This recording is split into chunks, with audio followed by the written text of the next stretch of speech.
Good morning from Panhandle Outdoors, America's only daily outdoor TV show. Your source for fishing, hunting, and information for folks who enjoy the great outdoors. Now sit back, relax. It's Panhandle Outdoors. Good morning. Welcome to Panhandle Outdoors this beautiful Friday morning. We are filling in for Coach Chester this morning. I'm Mandy Warren, and this is my sister Megan. Good morning. So we're going to jump right in. High today, 91. Pretty hot day still. Low is 71. The water temperature is 84.4. And the river readings are Appalachia Bluntstown is 3.2 with a slight drop. And Chartahatchee at Caryville is 5.4 and dropping as well. So the tides today are brought to you by Kent Forest Lawn. And the high is 6:38 a.m. and low is at 4:38 p.m. We've got some really exciting things to discuss today. We have some special guests at the end, and then we're also going to do, we have multiple special guests actually. We're going to do a fishing report, and then we're going to end the show with a couple, like 4 giveaways. So make sure you stay tuned, watch to the end, and you will get something special. All right, welcome back. I've decided to show a little bit about some exciting stuff going on in the life of my husband and I. Coach Chester mentioned a while back that we bought a boat and brought it back from Mexico. And for those of you familiar with my upbringing, you might be surprised to find out that it was a sailboat. I fell in love with a sailor, and we went on the hunt for the boat of his dreams, and it has quickly become the boat of my dreams. So we're really excited about it. Surprisingly enough, also, we found that boat in Cancun, Mexico. So, got some pictures here. What were you looking specifically for this boat? We knew we wanted a boat that would sell good, but also, most importantly, comfortable. Our goal is to do some cruising and go on some long trips and visit wherever we can around the world in it. So, I was a little more concerned about the comfort, the size of the interior and some of those things. Obviously, Scott was more concerned about mechanical and soundness and those kind of things, so it was a good mixture. You looked for a while, right? We did look for a while, and when we found this one, that's why I was like, man, it's in Cancun. I don't really want to have to go to Cancun, but it's been sitting for a long time and was in need of some love and in need of a new owner, and so we were able to find it at a good price, and it kind of just worked out where we knew if we went and took a chance on this boat that it would probably work out well for us. So we went and visited, went and saw it in Mexico.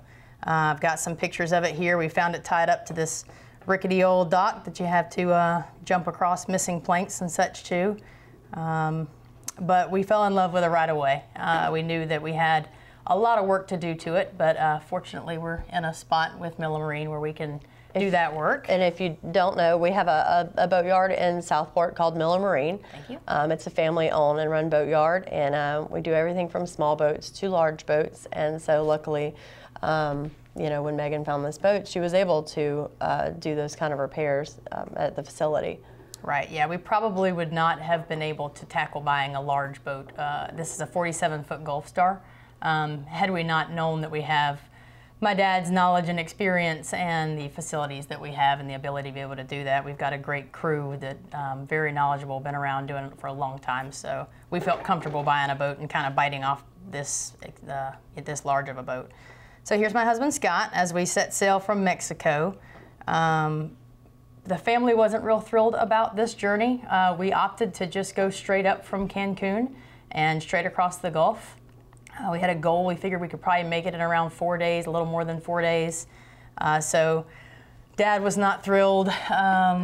Most of the family wasn't thrilled with this, but we decided to do it anyway. We took all the necessary precautions. We did life raft, EPIRB. We had a satellite phone where we checked in daily. I think I actually have some of our check-ins where Mandy was tracking it. So everything was going along well. And then one day, it was Wednesday morning. Oh, here's where we were tracking. I was calling into the satellite phone. Yeah, every day we had a whole following of people that wanted to know how she was doing and how the trip was going. And obviously, when you plan a trip like that, you don't know what is going to pop up, storms and things. So every day, I used the wonderful Google Earth, and we pinned where she was when she would call in on the satellite phone. That was kind of cool for us, and we wanted to know all about our adventure and make sure she was safe. Yeah, so that was neat. Obviously, it's nice to feel loved by that many people wanting to make sure that we're in good, or we're safe. So Wednesday morning, this lovely piece here broke. This is the stainless piece that connects the main shroud to the first spreader. I don't even know what that means. I'm learning these terms. I'm going to act like I know about sailing on this show, but I really don't. I've really enjoyed learning about it. My husband's very knowledgeable, and he's a great boat captain in general, not just sailboats. So he's teaching me a lot. So this piece broke on us, and my husband had to climb up the mast while out in the middle of the Gulf, while in pretty rough waters. It's much more rough than I thought that it would be, and a little bit scary, can't lie there. A new respect for the Gulf of Mexico, being out in the middle of it. So he climbed up and was able to just basically put a cable tying the shroud back up and some cable duct tape. Good old Southport way. Yes, the good old Southport way. And we were able to get to a point where we could at least get the mainsail back up, sailing reefed, also a new sailing term I've learned. So it slowed us down significantly, but we were at least able to get the mainsail sailing again. What is reefed? Like you were handicapped yeah, at that point? so if you're sailing full sail, you've got the sail all the way up to the top of the mast. At this point, we were able to bring the sail down, so you just don't get as much wind in the sail, basically. Hope I'm saying that right for you people that sail out there. So we just didn't want to go all the way up with it and fill the sail too much because we didn't want that to snap again. Right. And the mast was shaky whenever that was broken. It was really kind of a little sketchy time for us, but we were good. My husband is amazing and pulled us through it, and he wasn't worried a bit. So this is us safely back at the dock where she's going to be living her days behind his father's house. And that's in Callaway? In Parker, yeah. So we were able to get her back. We checked in through customs, which was also a neat experience. And they came aboard and they met you here in Panhandle City? They met us at the city marina. And now, did you have to check in before you left? No, you check out with the country you're leaving, and then you check in with the country you're coming to. So we called them in advance of getting here. And unfortunately for them, at that point, we were moving pretty slow, and they had to meet us at 1 o'clock in the morning at the city marina. So. And what did they come on board? They come on board, they just check through everything, look through cabinets, just looking to see, I'm assuming, maybe drugs or anything else that's not supposed to come in from other countries. And so was Mexico as thorough? Or were they like, that's fine? No, they were pretty easy to deal with. Leaving the country, I don't think they're near as concerned as when you're coming into a country. They want to know a lot more about what you have and what you're doing and why you're there. So fortunately for us, coming back to the United States was pretty easy because we're U.S. citizens and we have our, we're coming into Florida where where we live in and things like that. So they weren't too concerned. They were very nice. There was 3 of them. They interviewed us, asked some questions, made sure that we weren't doing anything crazy, and went about their way. And this is not the Coast Guard, this is actual customs? This is customs, correct. Right, I think it's Customs and Border Patrol? Anyway. Okay, so with that, we ended up heading to the boatyard. So I guess we'll take a break, and then maybe I'll talk a little bit about some of the stuff that we found once we hauled out. All right, welcome back again. We left off talking about hauling out our new sailboat at Miller Marine. So I've got some photos here of her coming out of the water. And as I mentioned, we knew when we were buying it that she was going to be in a little bit of rough shape. Been sitting at the dock for several years and definitely needing some love. So what did you expect to find when you hauled it out? I don't know that we expected anything.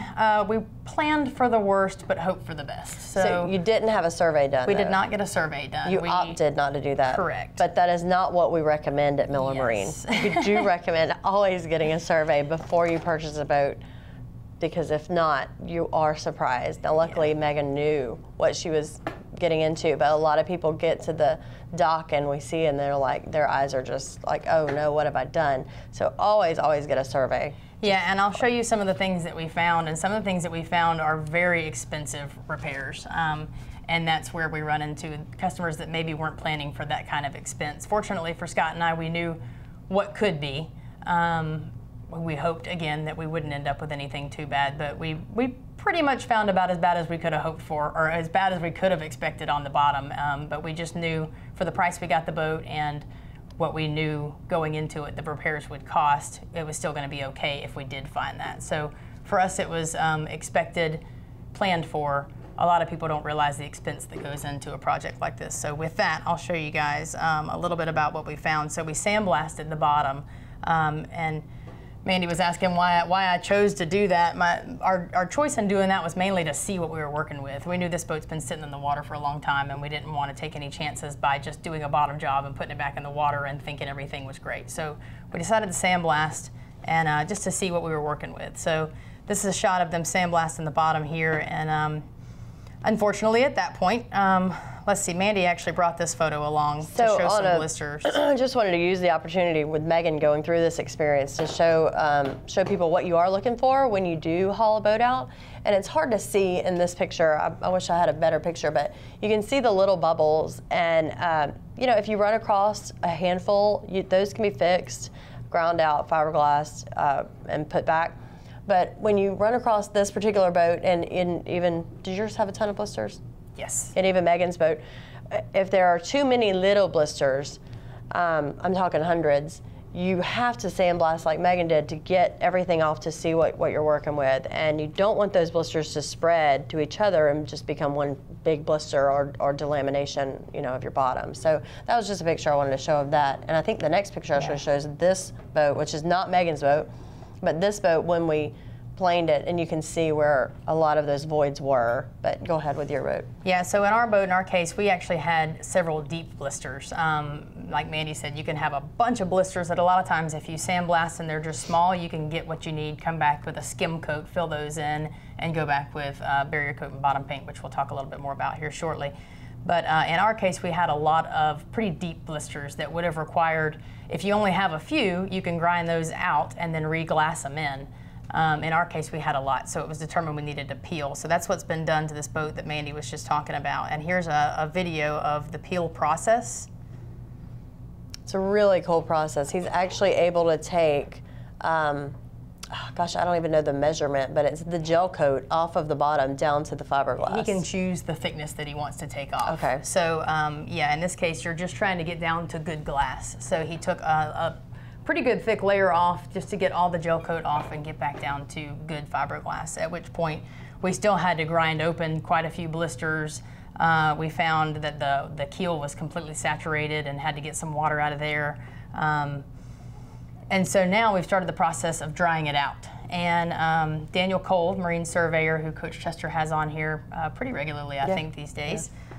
He's been awesome in coming and checking the moisture readings of the hull. So he was actually just out yesterday, and he's checked it 3 times for us now, and he early on found a lot of moisture, and definitely we decided let's let it sit, let's let it dry out, give it time. How long has it been? Oh goodness, good question. I guess that was probably around July. Okay, so August, months. September, about 3 months. Months in the summer that it's taken to dry out. Yep, so, and we put a dehumidifier inside just to try to help keep moisture out from the inside that could also get into the hull and things like that. So we've done everything that we can do to get it dried out. And Daniel actually gave me the go-ahead yesterday. He said that the moisture readings are to a point now where he's comfortable with us going ahead and starting the glass work that we need to do. So we're going to go ahead and take the mast down and put it in the new building that we have at Miller Marine, where we can get some paint work done, also work on the fiberglass and do the new bottom. So Mandy's going to talk a little bit about the barrier coat system where we go into at this point. Yeah, so with Megan's situation and most situations, sometimes that peeler has to come in and peel even twice because there's that much water in the hull. So what we want to talk about is how to prevent that and how to make sure that you never get to that point. A lot of older boats, and even some that we see now, don't have a barrier coat, and I actually brought a small amount with me, but this is what we use. Every brand has their own epoxy barrier coat. We've found the Inner Protect we've used it for years. We've tried others in between, but it seems to work best for us. So we carry all of that in the ship store at Miller Marine, along with all the different bottom paints and fiberglass and fillers and things that if you decide you want to tackle this yourself, that you need to do the job. But your major preventative, obviously, is to trap or to make sure that none of that moisture or water gets into your gel coat, because your gel coat is like Swiss cheese, like a bunch of little tiny holes, and once the water penetrates it, it just spreads. So that would be obviously Megan's goal going forward, is to make sure that she's got at least 3 to 5 coats of this barrier coat to make sure that no water is coming out, and then coating her anti-fouling and watching it every year and making sure if there's any kind of repairs or holes, or that they always get filled as well and sealed up to make sure this doesn't happen again. So that's going to be our goal. We'll actually we'll do some glass work. We'll do a skim coat, which is a mixture of Cabasil and a West System epoxy. That's also to just get a smooth surface and fill in any voids, and then also get that protection with the epoxy resin before we go to the barrier coat, and then bottom paint. So hopefully the goal is to probably get her back in the water looking a little bit better and feeling better by early spring, at least spring-ish. Using it next year. So we can actually get some use out of it now that we have it.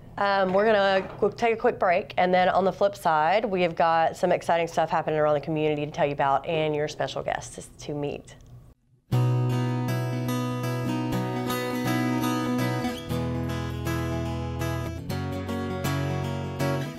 Welcome back. All right, so this is our last segment, and this is the Fishing Friday report, or Friday Fishing Report, excuse me. So we woke up this morning, got out the News Herald, and right there on the front page is a picture of a Miller 36, which is a boat we built. This particular one we built, 96-ish, and it was just completely redone. It's a beautiful boat, but right now it does not look so beautiful because it's on the front of the newspaper, surrounded by dead fish. So, and it's in Mexico Beach, correct? And it's in Mexico Beach, yes. So, upsetting, but at least the Miller boats know how to bring up the fish. So, we're going to go to Justin Leak on the phone, and he's going to give us our fishing report today. Hey, Justin. How you girls doing? What's Great, up? how are you? Awesome. I'm actually running across the bay right now and got a call from Megan, so I had to stop and do a little fishing talk. And we don't get to talk fishing as much as we used to, so it's nice to hear y'all's voices and get to talk a little bit. And as y'all said, obviously the red tide is something that's shown up this year, and I think if people understand it and it's not that big of a deal. It's something that's naturally occurring. It comes and goes. A few years ago, we had a real bad one. But the biggest misconception is, and I carry people fishing every day that are very worried to come fishing because they're not sure what's going on. They hear the news, the reports of it. The biggest thing to know is most of the time it's an isolated event. Oh, I didn't know that either. So over in Mexico Beach in the canal, obviously they've had a good little round of red tide that's really killed, and it's it's sad. It kills a ton of fish. In our bay, we have had a little bit, but it's really just been right around the pass, just inside the pass, back behind Shell Island, kind of down towards Spanish Shanty. But the good news is, if you avoid those few areas that have it, there's plenty of stuff to do. We're still running trips every day. The red fishing has been phenomenal if you're not in those areas. The fishing out in the Gulf's been good. Been a ton of pretty water, about 10 to 12 miles out. It's got patches of sargassum with a lot of triple tails and dolphin.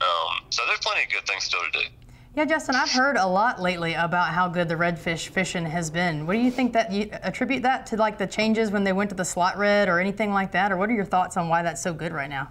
I think that has a lot to do with it. Obviously, the fewer we keep, the more we put back, the more we have.